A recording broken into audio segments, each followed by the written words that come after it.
بس وہی بات ہے نا کہ نبی صلی اللہ علیہ وسلم نے فرمایا نا کہ انسان، یہ جو زبان ہے نا، زبان یہ انسان کو اونھے منہ جہنم میں پھینکتی ہے. تو زبان استعمال کرنے سے پہلے آدمی 100 دفعہ سوچے کہ اس کا رزلٹ نکلے گا کیا. خود میرے ساتھ زندگی میں ایسا ہوا کہ میں کبھی کسی معاملے میں ڈاؤٹ میں تھا نا کہ اس پہ میں بولوں یا نہیں بولوں.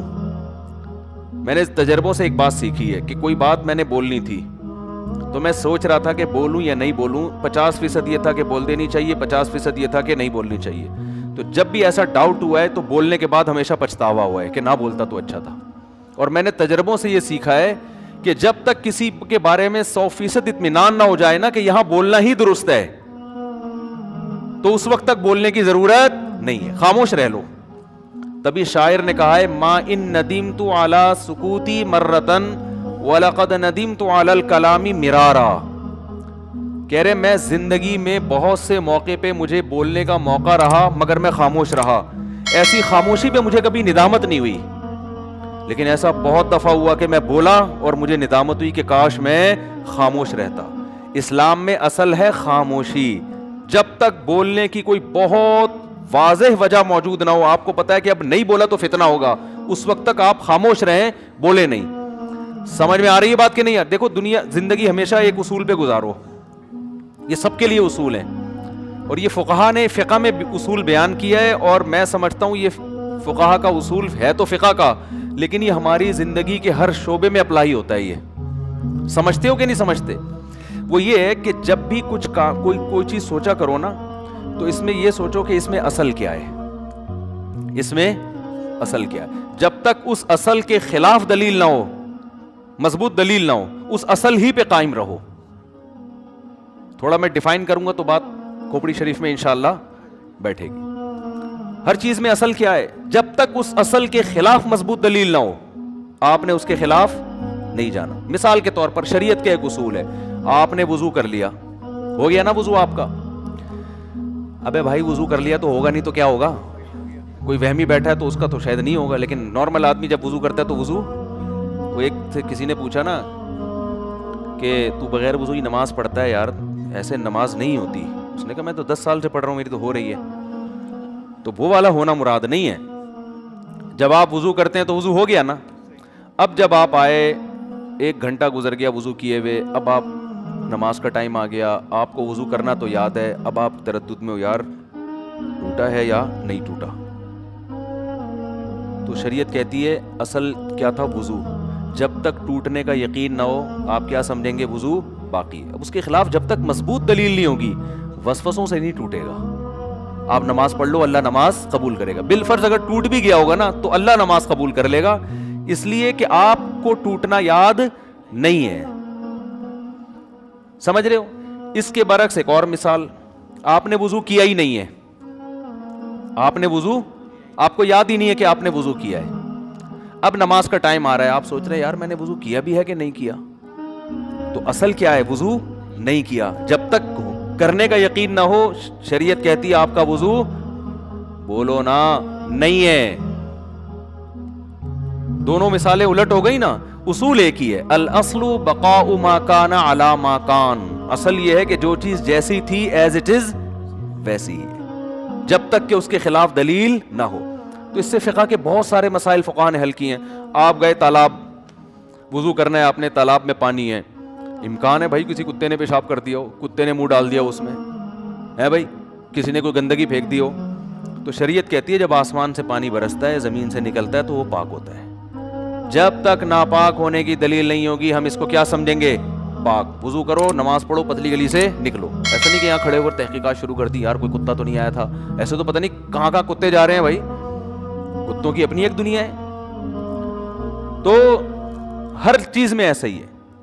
ایک صاحب صبح صبح اٹھ کے نا مجھے انہوں نے تحریر بھیجی، سوال بھیجا خط لکھ کے کہ مجھے رات کو شک ہوتا ہے پتہ نہیں مجھے نائٹ فال تو نہیں ہوا، احتلام تو نہیں ہوا. تو میں صبح اٹھ کے شلوار اپنی چیک کر رہا ہوتا ہوں ایسے شیشے کے سامنے،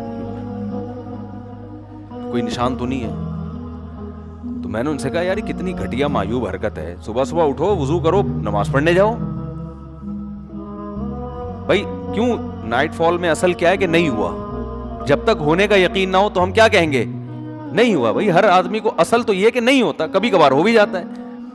تو یہ تھوڑی کہ اب وہ شلواریں اٹھ کے چیک کر رہا ہے تو کیا آگے ترقی کیا کرے گا بھائی تو یہ آدمی ترقی کر سکتا ہے؟ تو ساری زندگی اسی میں لگا رہے گا. آپ نے پیشاب کیا, قطرے ختم ہو گئے آنا, آپ نے استنجا کیا, پھر آپ نے وضو کیا, پھر آپ کو اب شک ہو رہا ہے پتہ نہیں پیشاب کا قطرہ تو نہیں نکلا, تو اصل یہ ہے کہ قطرے نہیں نکلتے. جب تک نکلنے کی دلیل نہیں ہوگی ہم کیا سمجھیں گے؟ نہیں نکلے. تو ایسے ہی خوب سمجھ لو دنیا میں ہر جگہ یہ اصول لاگو ہوتا ہے. آپ کی اپنی جو لائف ہے نا اس میں بھی اسی اصول پہ آپ چلیں گے. کلچر اصل کیا ہے کہ انسان اپنے کلچر کو فالو کرتا ہے. اب آپ کو یہ شبہ ہو گیا یار یہ کلچر صحیح ہے یا غلط ہے, جب تک غلط ہونے کی 100% دلیل نہ ہو کلچر کے اگینسٹ بولو نا مت چلو. ہاں 100% جب دلیل آ گئی یار یہ کلچر غلط ہے, کیونکہ آپ خامخواہ میں کلچر کے خلاف چل کے اپنے آپ کو ٹینشن میں کیوں ڈال رہے ہو بھائی؟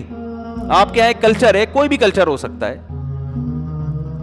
اگر وہ نقصان دہ دو وجہ سے ہو سکتا. کلچر ایسی بات پر ہے جو آپ اس کو مذہب کا حصہ سمجھ رہے ہو حالانکہ وہ مذہب کا حصہ نہیں ہے, پھر بدعت ہونے کی وجہ سے غلط ہو جائے گا وہ, کہ لوگ اس کو کیا سمجھ رہے ہیں جیسے عید کے دن قبرستان میں جانے کا کلچر بن چکا ہے, لیکن لوگ اس کو سنت سمجھتے ہیں, فضیلت سمجھتے ہیں. ہم منع کرتے ہیں بھائی یہ شریعت میں ایسا نہیں ہے, اس کو آپ اسلام میں آپ چیزوں کو ایڈ نہ کریں.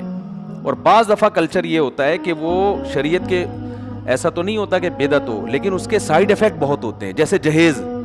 اب شریعت نے فی نفسی ہی کوئی اپنی بیٹی کو تحفے دینا چاہے تو شریعت کی طرف سے کوئی پابندی نہیں ہے. بھائی بیٹی ہے آپ 25 لاکھ کا جہیز دے دو, تو شریعت میں کوئی بھی کسی بھی ٹائم کسی کو گفٹ دے سکتا ہے, تو جہیز کو ہم بدعت نہیں کہیں گے کیونکہ آپ شریعت سمجھ کے تھوڑی دے رہے ہو.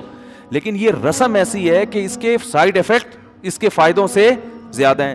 تو ان دو جگہوں میں تو کلچر کے اگینسٹ. بارات کا کھانا بھی ایسا ہی ہے, شریعت میں منع نہیں ہے کوئی اپنی بیٹی کی شادی میں لوگوں کو کھانا کھلا دے, لیکن یہ اس کے سائیڈ ایفیکٹ شریعت میں تو ولیمہ ہے, بارات کا کھانا اسلام میں نہیں ہے, لیکن اسلام اس کے خلاف بھی نہیں, کوئی بدعت بھی نہیں ہے نا, آپ اسلام سمجھ کے تھوڑی کھلا رہے ہو بارات کا کھانا, لیکن اس کے سائیڈ ایفیکٹ زیادہ ہیں.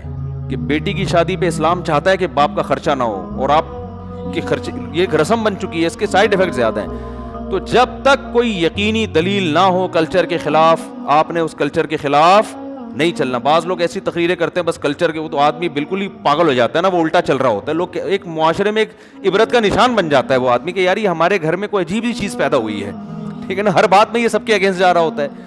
سمجھتے ہو کہ نہیں سمجھتے؟ تو اسی طرح خوب اچھی طرح بات سمجھ لیں کہ اصل ہے کسی بھی بات کو سمجھانا ہے تمیز سے, اخلاق سے.